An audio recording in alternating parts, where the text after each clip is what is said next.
So, did Donald Trump sell out Israel for a real estate deal in a plane from Qatar? Uh, Good morning, everybody. It is Wednesday, May 21st. I'm Hawk. Thank you for watching my videos. If you like this video, please click like, leave a comment, and subscribe to my page. It's free. So, over the last 24 hours or so, I've seen a lot of people making videos, and I've read some news stories that Israel, according to U.S. intelligence, may be planning to launch a unilateral strike against nuclear facilities or nuclear related facilities inside of Iran. And which is interesting because a couple of months ago, I saw a lot of TikToks from military folks who said that the United States was moving all kinds of military assets into that region, and it looked like the United States was gearing up to launch strikes against Iran, which obviously Bibi Netanyahu, the Israeli government, the Israeli military was very happy about.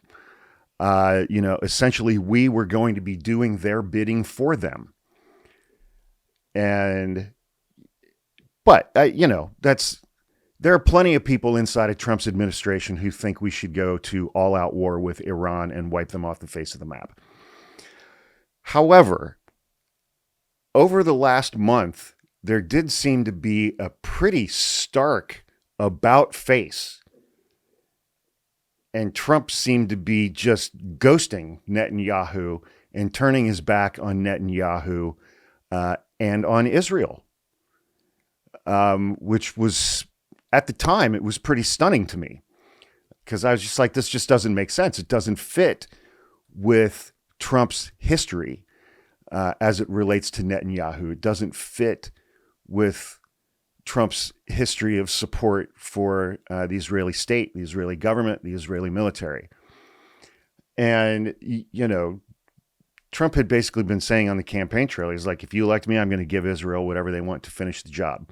And during his first month in office, Donald Trump, there was that meeting between Netanyahu and Trump in the Oval Office where Trump was like, oh, we're going to take over the Gaza Strip, meaning the U.S. We're going to take over the Gaza Strip. We're going to clean everybody out. We're going to resettle them to the most beautiful places they've ever seen. It's going to be wonderful. They're going to love it. Netanyahu did not know that that was coming before that meeting happened. You could see it in his face. He's just like, the fuck is this guy talking about? And then bam, Trump did a 180. And what else happened around that time that Trump did a 180? Well, it was announced that his first Middle Eastern trip was going to be to Saudi Arabia. His first state trip as president was going to be to Saudi Arabia, United Arab Emirates, and Qatar. And I know people quibble about how you pronounce that. I say Qatar because people who are from Qatar are called Qataris. So I say Qatar. That's how I've always said it. The country of Qatar announced a $5.5 billion Trump-branded residential golf court resort development inside of Qatar, $5.5 billion. And then shortly after that, it was announced that Qatar was gifting a plane to Donald Trump that was worth $400 million. A plane that they had been trying to sell for the last 4 years. Nobody was buying it. Somehow it ended up in Florida in January or February. Trump went and looked at it and saw it and said, oh, look, they're giving me this gift. They're giving the United States government this gift. Oh, but I get to keep it after I leave office, so it's not a bribe. Well, now it's been reported that he basically demanded that they give him this plane. And they did. The Qatari government gave him this plane. But what else was announced around that same time? Eric Trump Jr. was at a crypto conference in Dubai with the son of Steve Witkin, who is Trump's the Trump guy who's been negotiating with Vladimir Putin, who thinks that Vladimir Putin is amazing. Steve Witkin's son is partners with Don Jr. and Eric Trump in their latest crypto venture. And the government of the United Arab Emirates announced that they were buying $2 billion worth of Trump's crypto coin. And apparently there are plans in place for Trump towers in Saudi Arabia and Libya or Syria, of all places. And so that Mideastern trip gets planned. Donald Trump is accepting all of these things from Qatar, but we're supporting Netanyahu and Israel in their war against Hamas inside the Gaza Strip. But then we come to find out that Qatar is the number one state sponsor of Hamas, having given Hamas almost $2 billion worth of direct funding, cash, over the last 15 or so years.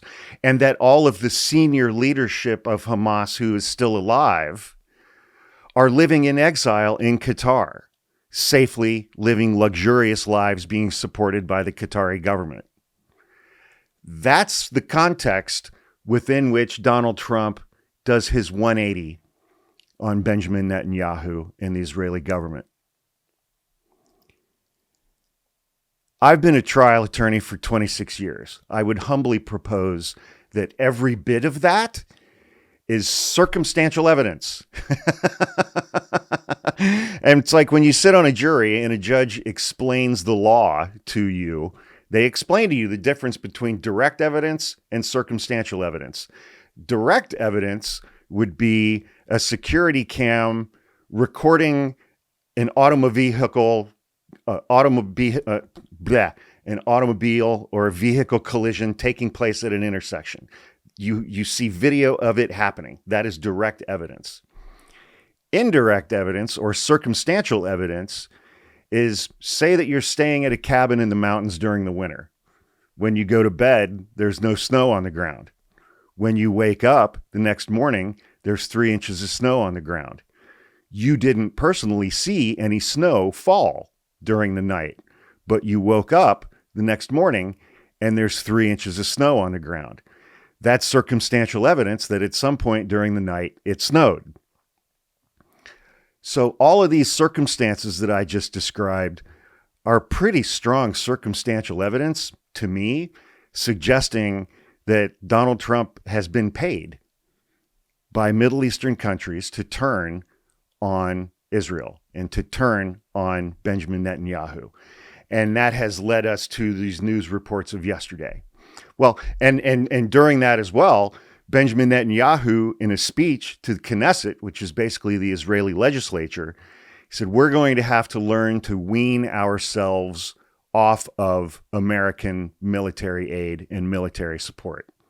He said that publicly to the Knesset. So clearly there have been conversations behind the scenes that have not been reported publicly that would give Bibi Netanyahu that impression. And again, it's like, you know, taking the bad with the good. It's like I was very encouraged to hear Bibi Netanyahu state publicly that it looks like American military aid to Israel is going to run dry. Outstanding. Because American military aid for the last 20 months has been used in the wholesale slaughter of women and children and young people and the elderly, civilians inside the Gaza Strip. And so I don't know what the status is of Donald Trump taking over the Gaza Strip right now so that he can develop it into a golf course resort. But it seems like that's off the table as well. Maybe that was replaced with the $5.5 billion golf course residential resort development that is now being developed inside of Qatar. All of that has now led us to a place where Benjamin Netanyahu, let me back up a second. According to U.S. intelligence, so apparently now Donald Trump, Tulsi Gabbard, and the Trump administration, apparently now they actually do trust the United States intelligence community. But it's being reported by U.S. intelligence that they have gathered intelligence that indicates that Israel, the Israeli government under Bibi Netanyahu, is going to start a war with Iran. They're going to go to war with Iran. They're going to unilaterally attack nuclear sites and nuclear-related sites within Iran. Do you remember how Donald Trump said that Russia would never invade Ukraine if I had been president? And he said, in fact, they didn't invade Ukraine during my first term when I was president. There were no new wars under Donald Trump. And he said that Hamas never would have done what they did in their terrorist attack on October 7th, 2023, if Donald Trump had been president. That those two wars, and J.D. Vance said this explicitly the other day, those two wars are Joe Biden's wars. They're not our wars. Trump has abandoned Ukraine. He has abandoned those peace talks after saying that he could resolve that conflict within 24 hours. Later on, he said, well, I never said which 24 hours, which is one of the dumbest fucking things I've ever heard him say. And now it's like, not only are we apparently withdrawing U.S. military aid from Israel, which I support wholeheartedly, now there is going to be a new war on his watch, because apparently the Israeli government is going to unilaterally launch missile strikes and whatever else inside the territorial borders of Iran and start a full-scale war.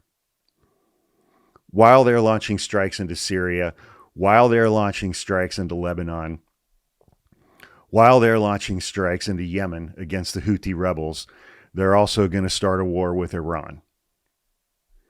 So it's a terrifying scenario, because I think Israel's plan all along is to destabilize the region and launch conflicts with these other countries to the point that the United States won't have a choice but to get involved. And now Donald Trump, being the erratic, uninformed moron that he is not exactly playing by prior U.S. diplomatic rules. He's like, fuck you, these guys are paying me. I'm going with these guys. They gave me a jet. What did you give me, BB? And it's like the erratic nature of this guy and his just blatant, abject, sole focus on his own self-enrichment isn't fitting within Israel's war plans against Iran. Apparently, we are not going to do their bidding for them and launch those airstrikes ourselves, leaving it to Bibi Netanyahu and Israel to do it on their own. Which, that's great that we're not going to do that for them, but they're going to do it anyway. And now we are going to have, I think, a full-scale war in the Middle East of Israel against Yemen, Syria, Iran, Lebanon. But at the same time Israel is launching these conflicts, they are having to wean themselves off of American military aid. Which, again, on the one hand is good. On the other hand, I think it will make them somewhat more desperate. And in the region, they are the only nation that currently possesses nuclear weapons. And does their desperation get to a point where they're going to launch a nuclear attack on Iran or Syria or Yemen or Lebanon or the West Bank? I don't know. But as with everything else that's going on in Trump's universe right now, it's all unstable, unpredictable, not dependable, not reliable, and nobody knows what the fuck anybody is actually going to do when it comes down to it. And that is absolutely terrifying for all kinds of reasons. So, we'll see what happens. Anyway, thank you for watching. Please click like, please leave a comment, please subscribe to my page, and I'll do my best to keep you guys posted on this stuff. Have a good Wednesday.